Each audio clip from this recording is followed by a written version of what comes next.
Been thinking a lot lately about all of the fear that seems to be so rampant in our society as a whole.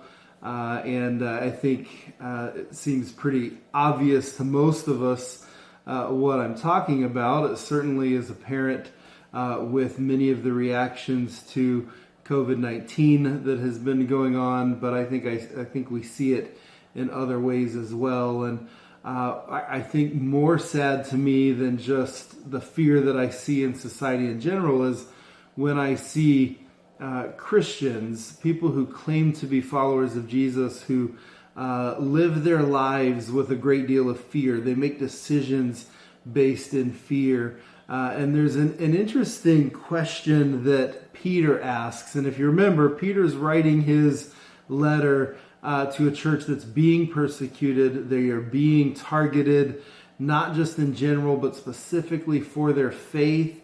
And they are being mistreated. They are being physically harmed. This is truly persecuted church, not something like the discomfort that we face from time to time. But these were people truly being persecuted.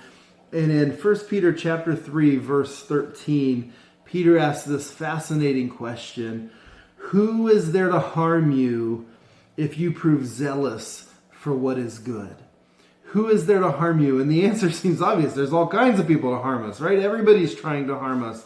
But Peter says, if you prove zealous for what is good, if you make your aim in life doing good, if you make goodness your goal, and that is goodness as defined by God in His Word, if you pursue God's goodness in your life, who can harm you?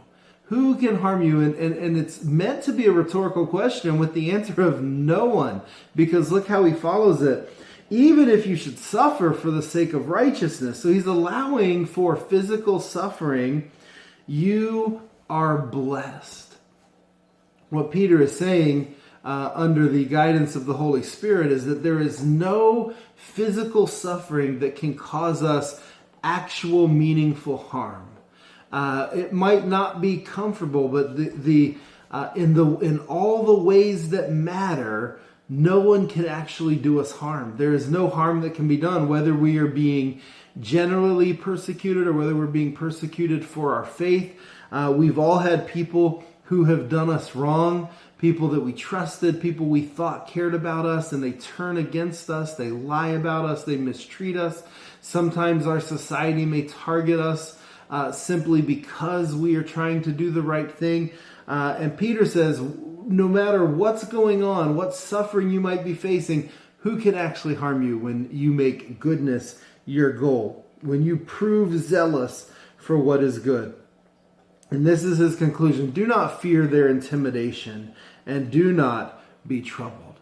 That is my word to you. I know there's a lot of fear going on, and there is the temptation, even as believers, for us to become afraid of what's going on around us, become afraid of illness, become afraid of government oppression, become afraid of what's happening in our churches, become afraid of how relationships are being affected, become afraid of all sorts of things, become afraid of my finances and how the economy is going to be affected. There are all sorts of things that we can begin to be afraid of. But God says, don't be intimidated. Don't let circumstances, don't let hurtful people, don't let anyone or anything intimidate you. Don't be troubled, because you are blessed. That is the promise of God in His Word for those who prove zealous for what is good. So my challenge to you today is, don't be afraid. Instead, prove zealous for what is good and experience the blessing, knowing that even if you face temporal harm right now, a little bit of suffering, no one can actually do you harm in any way that is meaningful in light of eternity.